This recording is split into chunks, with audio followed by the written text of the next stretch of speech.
Well, good morning, YouTube subscribers. I've got a new project that I'm going to do a video on today, and what I'm getting ready to do is I'm making a parts washer. I've got a bunch of chainsaw motors and stuff around that I take apart, and they're pretty well beat up and what have you, so I've got to have a place to wash the parts, and got an idea here that I think is going to work. With that, we'll go ahead and get started.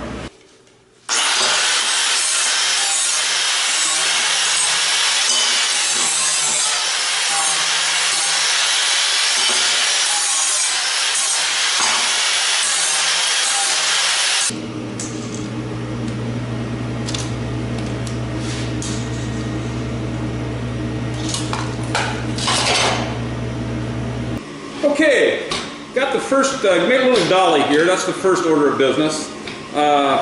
Put it together so that I put a couple lips, put lips on each end of these so that the barrel will fit right in there. Couple of things. My welding job, I'll be honest, isn't the best. So it doesn't look real pretty, but I'm learning, and that's the important thing. So practice makes perfect, and this gives me some opportunity to practice a little bit. So I tacked the casters on the bottom here. So, this is the bottom of it, half of here, and this is what's going to be the reservoir will be right here, so I can move that around. Now, I've got to figure out how we're going to, as I mentioned earlier, how we're going to connect these two. So that's the next job. Here's our bottom section. I think I talked earlier, I was going to try to make this so that the top piece would fit on it, and this would fit up underneath the lip of that top half of the drum. And in order to do that, I had to bend this over all the way around, and to do that, and so that it didn't crimp and what have you, I made a number of little cuts all the way around here with my diamond wheel, about every 2.5, 3 inches around, and bent them over a little bit so it didn't crimp. That worked pretty good. And then what I did is to hold it on there, or keep it on there, I was going to do a whole bar all the way around this, but I decided against that, and so I cut several 6-inch pieces. The circumference of this is about 6 feet around, so I cut several 6-inch pieces, and then spaced them 6 inches apart and welded them to the bottom rim here. Weld job isn't too good, still practicing my welding skills.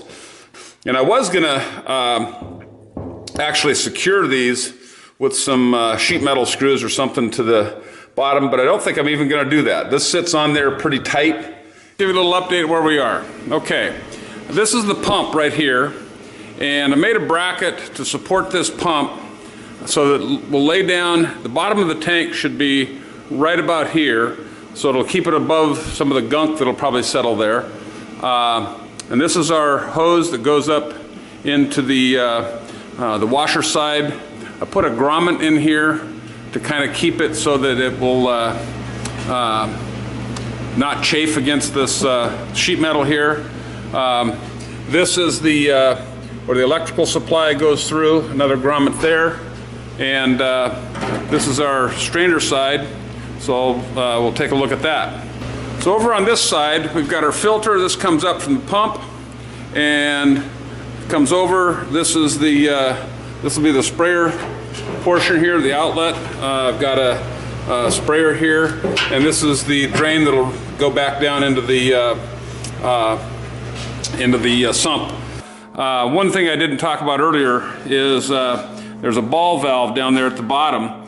I screwed an elbow into the small bung hole and put that ball valve on there so I can drain it when I need to. Well, this is pretty much the final product.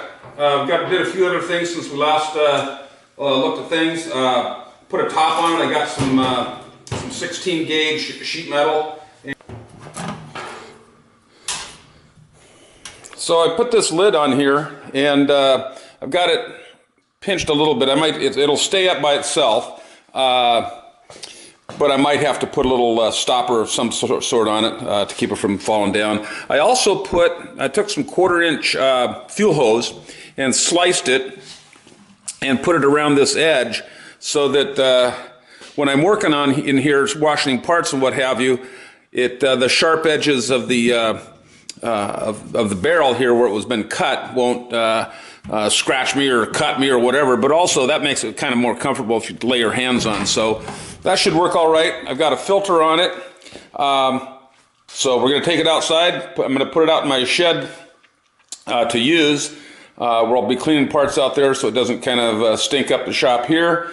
So we'll go out and put the fluid in it and get it going. Okay, we're ready to start it up. I've got all the fluid in there from that I picked up at Tractor Supply. Put 10 gallons in, which is probably a little more than I really needed, but should be fine, be enough to keep the fluid pretty clean, even though I do have a filter on it. So let's start up the pump and see how we do. Pump's on. You can see this is the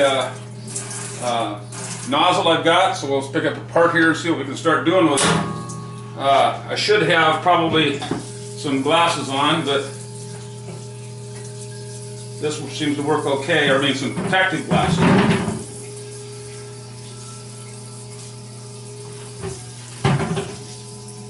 This is going to work great. I'm pretty pleased with this. So, hope you enjoyed the video.